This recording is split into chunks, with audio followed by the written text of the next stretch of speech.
오늘 함께 보실 말씀은 갈라디아서 1장 1절부터 10절까지 말씀입니다. 오늘부터 갈라디아서를 읽도록 하겠습니다. 갈라디아서 1장 1절부터 10절까지 말씀, 제가 가진 성경으로는 신약성경 302쪽입니다.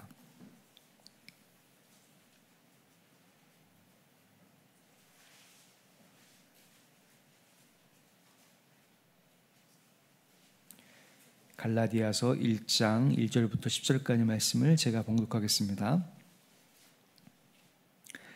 사람들에게서 난 것도 아니요 사람으로 말미암은 것도 아니요 오직 예수 그리스도와 그를 죽은 자 가운데서 살리신 하나님 아버지로 말미암아 사도된 바울은 함께 있는 모든 형제와 더불어 갈라디아 여러 교회들에게 우리 하나님 아버지와 주 예수 그리스도로부터 은혜와 평강이 있기를 원하노라.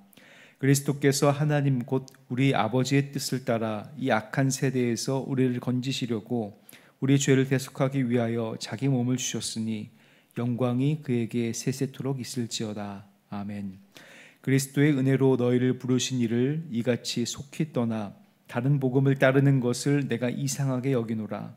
다른 복음은 없나니 다만 어떤 사람들이 너희를 교란하여 그리스도의 복음을 변하게 하려 함이라.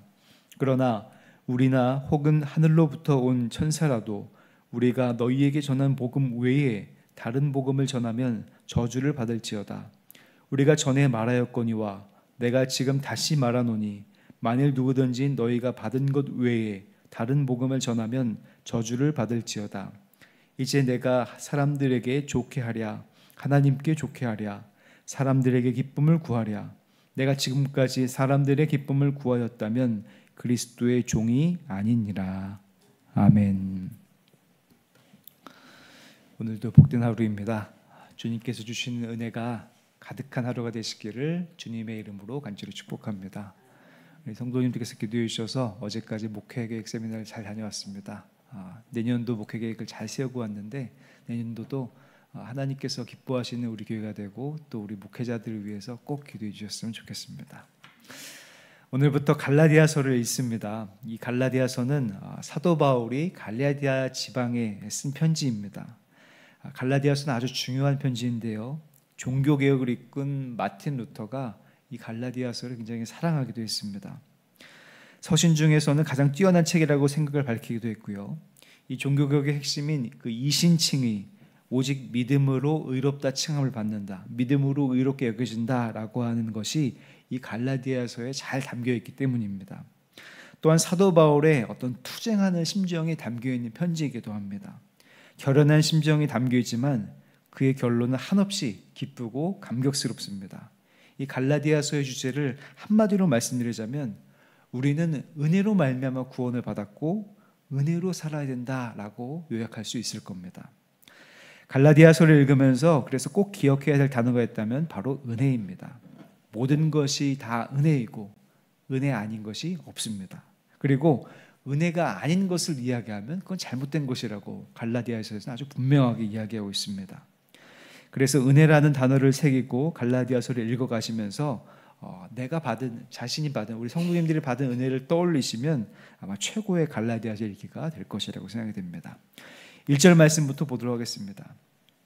1절에 보면 사람들에게서 난 것도 아니요 사람으로 말미암은 것도 아니요 오직 예수 그리스도와 그를 죽은 자 가운데서 살리신 하나님 아버지로 말미암아 사도된 바울은, 이렇게 사도 바울을 소개하고 있습니다. 사도 바울은 다른 편지에서는 어떤 감사의 인사를 하고 또 그렇게 안부를 전하지만 갈라디아서에서는 아주 분명하게 자신의 어떤 신분을 밝히고 있습니다.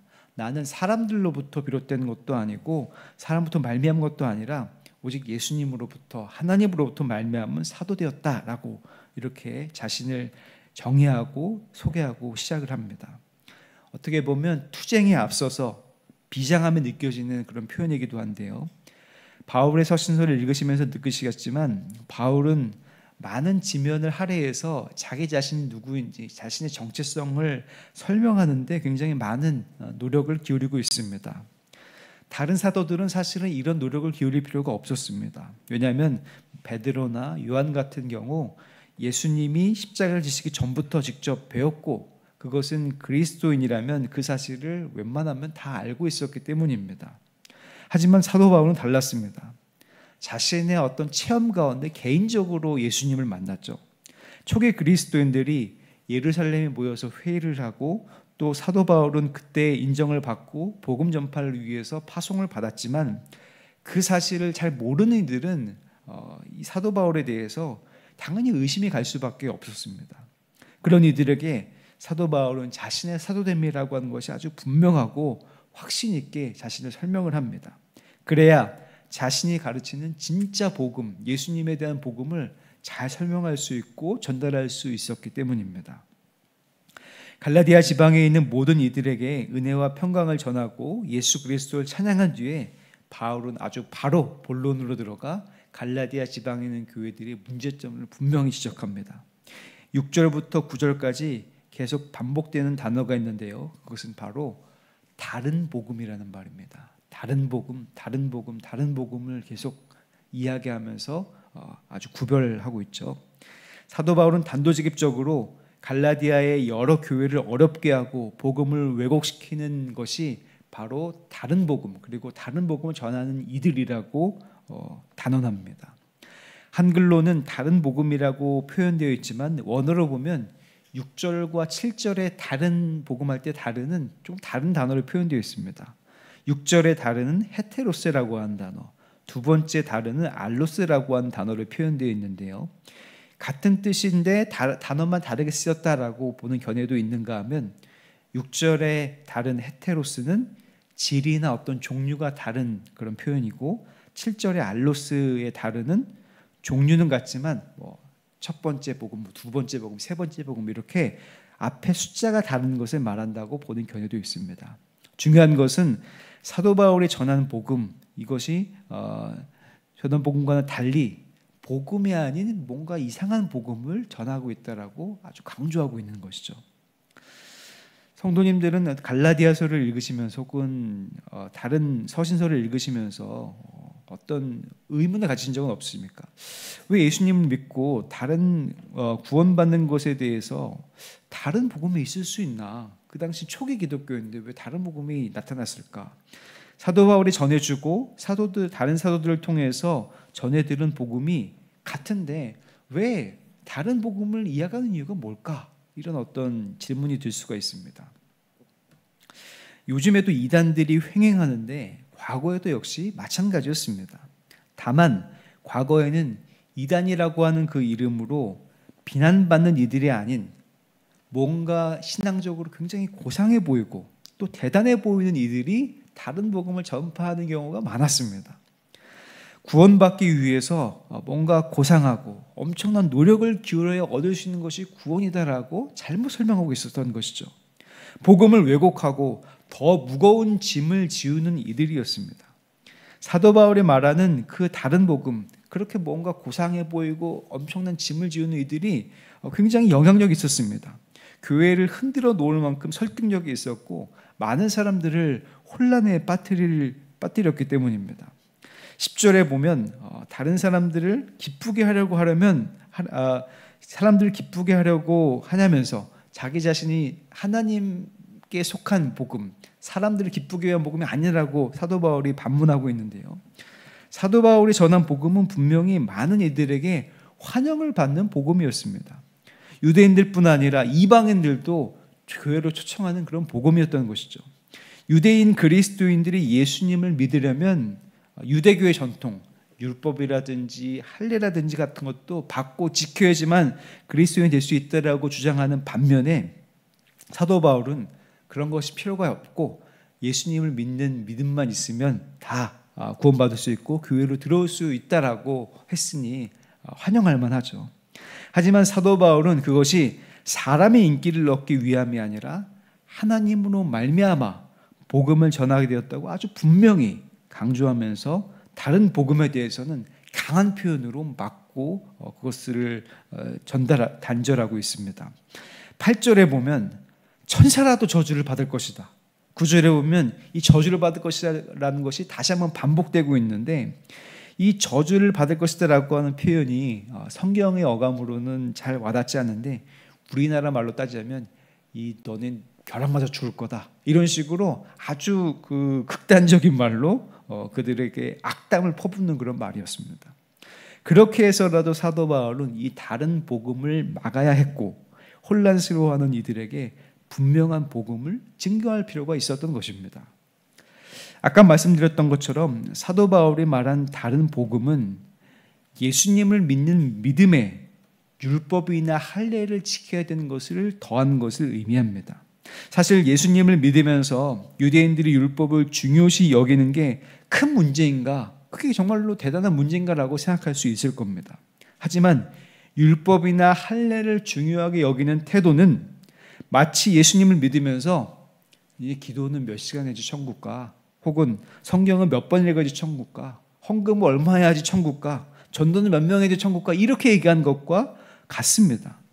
그런데 그 모든 것을 뛰어넘어 그 중심에 예수 그리스도를 믿는 믿음이 구원을 받게 하고 그 믿음으로 말미암아 생명도 소중히 여기지 않을 만큼의 헌신된 행동을 낳을 수 있다는 것이 사실은 그리스도 복음의 핵심인데 그것과 더불어서 다른 것들을 행해야지만 구원을 받을 수 있다라고 하는 것은 비슷해 보이면서 완전히 다른 복음이기 때문입니다. 그래서 사도 바울이 율법을 자신의 목숨처럼 소중히 여기고 율법을 어기는 예수를 잡으러 다녔는데 예수님을 믿고 난 이후에는 아주 조금이라도 예수님을 믿는 믿음에 율법의 행위를 더하는 것에 대해서 아주 극렬히 반대를 했던 것이죠. 왜냐하면 그것이 예수님의 복음의 핵심이 아니다라고 하는 겁니다. 예수님의 복음의 핵심에서 완전히 멀어지게 하기 때문입니다.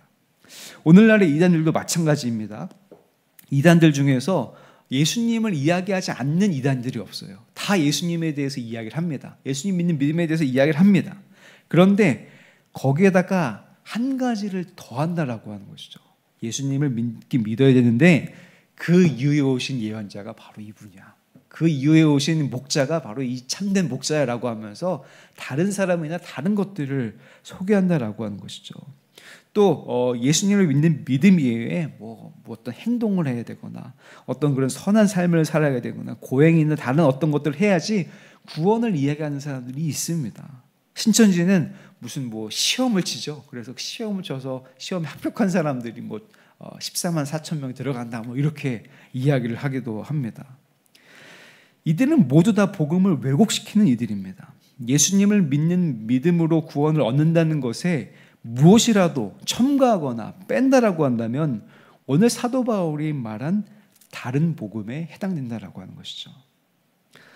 사랑하는 성도님들은 다른 어떤 복잡한 말보다도 예수님을 믿는 믿음으로 구원을 얻는다는 아주 간단하고도 놀라운 복음을 통하여서 죄에서 자유함과 은혜와 평강을 누리시기를 주님의 이름으로 간절히 축복합니다. 믿기 위해서, 믿음을 지키기 위해서 기도하고 말씀을 읽고 교회를 다닌다고 할 수는 있습니다. 왜냐하면 내가 주신 그런 하나님께서 주신 믿음을 잘 지켜야지. 내가 더 믿고 싶은데 그래서 교회에 나와서 기도하고 말씀을 듣고 여러 가지 봉사를 하려고 할 수는 있죠. 하지만 믿음만으로는 뭔가 부족하고 믿음만으로는 구원받기 부족해 보여서 기도하고 말씀 읽고 교회를 다닌다 이렇게 말하는 것은 좀 잘못된 말입니다. 예수를 그리스도로 믿는 믿음이 우리 모든 행동의 동기이자 이유이고 또 목적이자 모든 것의 시작이 되는 사람들이 그리스도인이기 때문입니다. 예수를 믿는 믿음 위에 서서 다른 복음을 경계하시고 은혜로 말미암아 구원을 얻는 이들의 삶을 사는 성도들, 그래서 하나님의 기뻐하시는 그런 삶, 그 어떤 율법과 죄의 굴레에서 자유롭게 하셔서 그 복음으로 말미암아 기뻐하고 감사하는 삶을 사는 삶, 은혜로 하나님께 구원 얻었다라고 고백하는 모든 성도님들이 되시기를 주님의 이름으로 간절히 축복합니다. 기도하겠습니다. 은혜로우신 주님, 우리들이 예수님을 믿는다고 하면서 다른 것들을 첨가하고 있는 것은 아닌지 혹은 다른 것을 빼고 있는 것은 아닌지 돌이켜보게 됩니다. 사도 바울이 그렇게 목숨을 걸고 지키려고 했던 예수님을 믿음으로 말미암아 구원을 얻는다는 사실을 꼭 기억하게 도와주시고 다른 것들을 첨가한 이들을 잘 분별하여서 예수님을 믿는 믿음으로 말미암아 구원을 얻는 모든 성도들이 될 수 있도록 주님 은혜를 내려 주시옵소서. 그것이 은혜이고 내 노력과 내 의지와 내 힘이 아닌 것을 꼭 기억하며 그 은혜로 말미암아 기뻐하고 감사하는 모든 성도들이 될 수 있도록 주님 인도하여 주시옵소서. 하나님, 우리 수표교 교회를 주님께서 지금까지 지켜주셨고 믿음의 동산으로 세우셨는데 꼭 믿음으로 말미암아 구원을 얻는 이들이 기뻐하고 감사함이 넘치는 그런 교회로 삼아주시고 인도하여 주시옵소서. 세우신 담임 목사님 기억하여 주셔서 성령의 충만한 능력을 더해 주셨고 말씀을 선포하실 때마다 믿는 이들이 날로 늘어날 수 있도록 주님 복을 내려 주시옵소서. 세우신 부목사님들, 전도사님들에게도 동일한 은혜를 더하여 주시옵고 세우신 장로님들, 권사님들, 집사님들을 기억하여 주셔서 그 직분에 걸맞고 그 직분에 하나님께서 기뻐하신 삶을 사는 삶이 될 수 있도록 주님들 지켜주시고 인도하여 주시옵소서. 우리 교회 안에 아파하고 또 괴로워하며 눈물 흘린 이들이 있습니다. 하나님, 주님 낫게 하시고 회복시켜 주시옵소서. 육신의 아픔 가운데 있는 이들 주님께서 만져주셔서 깨끗함을 얻게 도와주시옵고 마음의 상처를 입은 이들 용기를 얻고 새 소망을 가질 수 있도록 주님 힘을 불어넣어 주시옵소서. 하나님, 우리 교회 안에 교회학교 있습니다. 다음 세대를 기억하여 주셔서 이들이 어렸을 때부터 믿음으로 말미암아 든든히 설 수 있도록 인도하여 주시옵고 이 악한 세상 가운데서 믿음으로 승리하는 자녀들이 될 수 있도록 인도하여 주시옵소서. 청년 청장년들에게도 동일한 은혜를 더하여 주시옵고 우리 교회에 연로하신 성도님들 많이 계십니다. 주님께서 함께해 주셔서 끝까지 믿음을 지켜서 하나님께 칭찬받고 하나님께 올림을 받으며 많은 사람들에게 존경받는 성도님들이 될 수 있도록 주님 은혜를 내려 주시옵소서. 하나님, 이제 10월 11월에 많은 교회 행사들이 준비되고 진행되고 있습니다. 하나님 함께해 주셔서 그 일들이 온전히 하나님께 영광을 올려드리는 행사가 될 수 있도록 인도해 주시옵고 하나님께서 인도해 가시는 모든 일들이 될 수 있도록 주님 붙잡아 주시고 함께하여 주시옵소서. 주님께 귀한 예물 드리는 이들이 있습니다. 하나님, 이 예물에 담겨있는 모든 사정과 기도의 제목 아시오니 하나님께서 보시기에 가장 좋은 길로 응답하여 주셨고 가장 적절한 때에 응답하여 주셔서 기쁨과 감사가 넘치고 하나님께 찬양 올려드리는 기도 드린 이들이 될 수 있도록 주님 은혜 내려 주시옵소서. 오늘도 주님 앞에 모든 것들을 맡깁니다. 하나님 함께해 주셔서 주님께서 늘 동행하여 주시고 믿음으로 승리한 하루가 될 수 있도록 주님 붙잡아 주시옵소서. 모든 것들 주님께 맡깁니다. 감사드리며 예수 그리스도의 이름으로 간절히 기도하옵나이다. 아멘. 하늘에 계신 우리 아버지여, 이름이 거룩히 여김을 받으시오며 나라가 임하시오며 뜻이 하늘에서 이루어진 것 같이 땅에서도 이루어지이다. 오늘 우리에게 일용할 양식을 주시옵고 우리가 우리에게 죄 지은 자를 사하여 준 것 같이 우리의 죄를 사하여 주시옵고 우리를 시험에 들게 하지 마시옵고 다만 악에서 구하시옵소서. 나라와 권세와 영광이 아버지께 영원히 있사옵나이다. 아멘.